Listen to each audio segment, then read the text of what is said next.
வாயை திறக்காமலே நீங்கள் இப்போது ஒரு சின்ன எக்ஸசைஸ் செய்ய போகிறீங்க. அதாவது வித்தவுட் எனி லிப் மூமெண்ட், வாயை திறந்து வாய்ஸ் வெளியாகாமல் வித் அ மவுத் ஷாட் இப்படி நீங்கள் உங்களுக்குள்ளே லவ் LOVE லவ்ன்ற வார்த்தையை சொல்ல போகிறீங்க.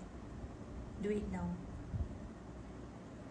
ஓகே, இப்போது ட்ரை டு திங்க் யார் அந்த லவ்ன்ற வார்த்தையை உங்ககிட்ட சொன்னால், இப்போது யார் அந்த லவ்ன்ற வார்த்தையை ஹியர் பண்ணா, பார்த்தா இல்லை ஃபீல் பண்ணா?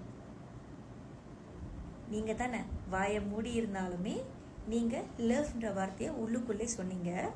அண்ட் அந்த வார்த்தையை நீங்கள் சொன்னதை நீங்கள் ரியலைஸும் பண்ணீங்க இல்லையா? Yes, that's the power of visualisation, imagination and also our powerful inner voice. இப்படி தான் வந்துட்டு மேனிஃபெஸ்டேஷனில் நிறைய டெக்னிக்ஸ் இருக்குது. இன்னவே நான் ஒன்று சொல்கிறேன், எல்லாருக்குமே அஃபர்மேஷன்ஸ், எல்லாருக்குமே எல்லா டெக்னிக்கும் வந்து பொருந்தாது. இப்போ மேக்ஸிமம் ஒரு சுச்சுவேஷன், மேக்ஸிமம் டிப்ரெஷனில் இருக்கிற ஒருத்தவங்ககிட்ட போயிட்டு, காசு பிரச்சனையில் இருக்கிற ஒருத்தவங்ககிட்ட போயிட்டு நம்ம வந்து I am healthy, I am wealthy, I am a money magnet அப்படின்னு சொன்னால் மேபி பிகினிங்கில் அவங்க டிப்ரெஷனில் போகிற வாய்ப்பு கூட அதிகமாக இருக்கும். இல்லை அவங்க கிவ் அப் பண்ணுற சுச்சுவேஷனுமே அதிகமாக இருக்கும். ரைட்?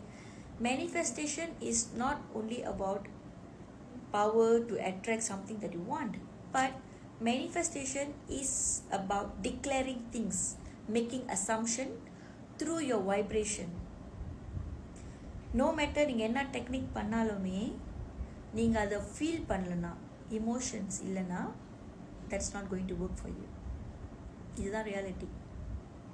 நீங்கள் யாரை வேணாலும் இன்ஸ்பிரேஷனாக எடுத்துக்கலாம், என்ன டெக்னிக் வேணாலும் செய்யலாம்.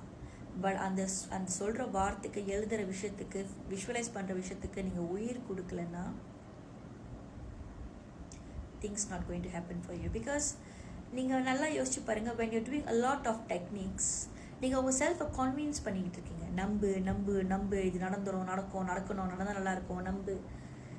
ஆக்சுவல் பவர் வந்து it's not about convincing your self. இது வந்து சில பேருக்கு இது பொருந்தும், அதான் எப்படி அதை பண்ணுறதுன்னு வழிமுறை இருக்குது. ஆனால் சில பேருக்கு அது பொருந்தாது, சில பேருக்கு அது டிப்ரெஷனில் போய் விட்டுரும். ஏ பிகாஸ் இப்போது நான் என்னோடய வீடியோலாம் சொல்லியிருக்கேன் இல்லையா? இப்போ லெட்ஸே நீங்கள் வந்து ஒரு 1000 ringgitக்கு சேவிங்கில் வச்சுருக்கீங்க. நீங்கள் வந்து ஒரு 400 to 500 லட்சம் நீங்கள் வந்து கவலைப்படாமல் த லா ஆஃப் மணி நீங்கள் வெளியாக்கும் போது, சின்ன சின்ன ஜாமான் வாட்ஸனில் வாங்குறீங்க, ஒரு பிடிச்ச சாப்பாடு வாங்குறீங்க,